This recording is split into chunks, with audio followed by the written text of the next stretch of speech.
নমস্কার বন্ধুরা, আজকে আমি বাস্তুশাস্ত্রের রান্নাঘর নিয়ে ছোট একটা ভিডিও আপনাদের সঙ্গে শেয়ার করতে চলেছি। অর্থাৎ বাস্তুশাস্ত্রে রান্নাঘরে শুধু খাবার তৈরির জায়গা নয়, পরিবারে অন্নপূর্ণার স্থান হিসাবে বিবেচনা করা হয়। অনেকের বিশ্বাস রান্নাঘরে কিছু ভুল থাকলে সংসারে অর্থকষ্ট, অশান্তি এবং অতিরিক্ত খরচ ও স্বাস্থ্যগত সমস্যা দেখা দিতে পারে। আজকের ভিডিওতে আমি জানাবো আপনাদের রান্নাঘরের এমন কিছু সাধারণ সম্পর্ক যেগুলো বাস্তু মতে এড়িয়ে চলাই ভালো। এইভাবে আপনাদের পরামর্শ দেব। তবে মনে রাখবেন, এগুলো প্রাচীন বিশ্বাস ও সাংস্কৃতিক ধারণার অংশ, কিন্তু বৈজ্ঞানিক ভাবে এগুলো প্রমাণিত নয়। কিন্তু বাস্তবে এই ঘটনাগুলো ঘটছে। এই হলো রান্নাঘর পরিষ্কার পরিচ্ছন্নতা, স্বাস্থ্যবিধি, সঠিক জীবনযাপনের সুস্থ থাকার মূল ভিত্তি। তাই ভিডিওটি শেষ পর্যন্ত দেখুন, কারণ শেষের টিপসটি অনেকেই হয়তো আপনার অনেক জানা নেই অনেকেরই। তাই আপনি প্রথম থেকে শেষ পর্যন্ত ভিডিওটি দেখুন। যদি এই ভিডিওটি ভালো লাগে, লাইক, শেয়ার, সাবস্ক্রাইব, ফলো করতে কিন্তু অবশ্যই ভুলবেন না। আমি এবার শুরু করছি রান্নাঘরের ভুল দিক নির্বাচন। বাস্তুশাস্ত্রে দক্ষিণ পূর্ব কোণকে অগ্নিকোণ বলা হয় এবং অনেকেই মনে করেন রান্নাঘরে এই জন্য এই অগ্নিকোণ উপযুক্ত কোণ। কিন্তু যদিও আধুনিক ফ্ল্যাটে বিভিন্ন সমস্যা রয়েছে, এটা মানা সম্ভব হয় না।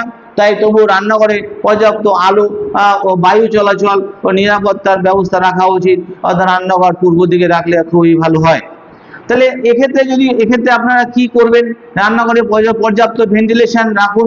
চিমনি ও এক্সস্ট ফ্যান, রান্নাঘরে এক্সস্ট ফ্যান ব্যবহার করুন এবং রান্নার জায়গা পরিষ্কার রাখুন।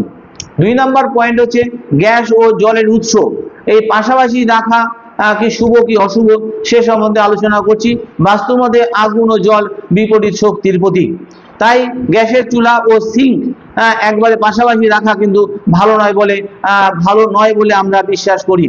কিন্তু বাস্তবিক দিক থেকে দেখা যায় রান্নার সময় পর্যাপ্ত জায়গা থাকলে রান্নার কাজ করতে কিন্তু আমাদের সুবিধা হয় ও নিরাপদ হয়।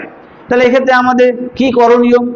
সম্ভব হলে গ্যাস ও সিঙ্কের মধ্যে কিছুটা দূরত্ব আপনারা বজায় রাখুন। রান্নার জায়গা শুকনো ও পরিষ্কার রাখুন। 3 নম্বর পয়েন্ট হচ্ছে নোংরা বাসনপত্র রাতভর ফেলে রাখা। এটাও বাস্তু মতে নেগেটিভ এনার্জি গ্রহণ করে। অনেক পরিবারে রাতের সময় দেখা যায় বাসনগুলো রেখে দেয় রান্নাঘরে, সকালে ধুয়ে ফেলে। কিন্তু বাস্তু মতে নোংরা বাসন দীর্ঘ সময় ফেলে রাখা কিন্তু বাস্তু মতে রান্নাঘরের নেগেটিভ একটা প্রতীক হিসেবে আমরা ধরে থাকি। অন্যদিকে স্বাস্থ্যবিধির দিক থেকে এটি একটা পোকামাকড় এবং দুর্গন্ধের কারণ হতে পারে। তাই এক্ষেত্রে আমাদের কি করণীয়? সম্ভব হলে রাতে বাসন মেজে রাখুন এবং রান্নাঘর পরিষ্কার করে তবেই ঘুমাতে যান।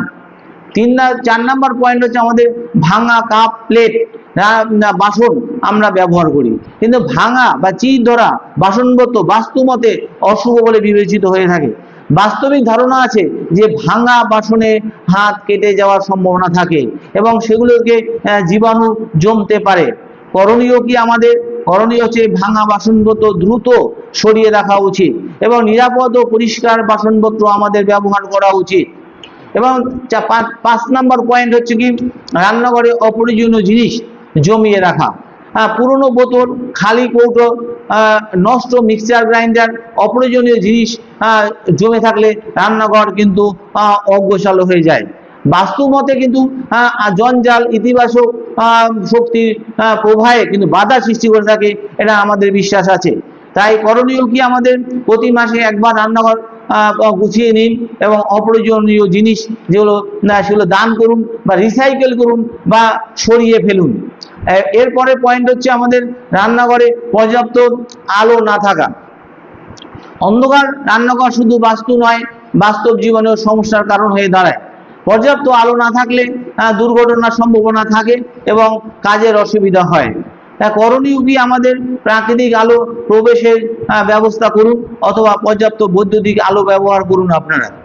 আর 7 নম্বর পয়েন্ট খাবার নষ্ট করে ফেলা।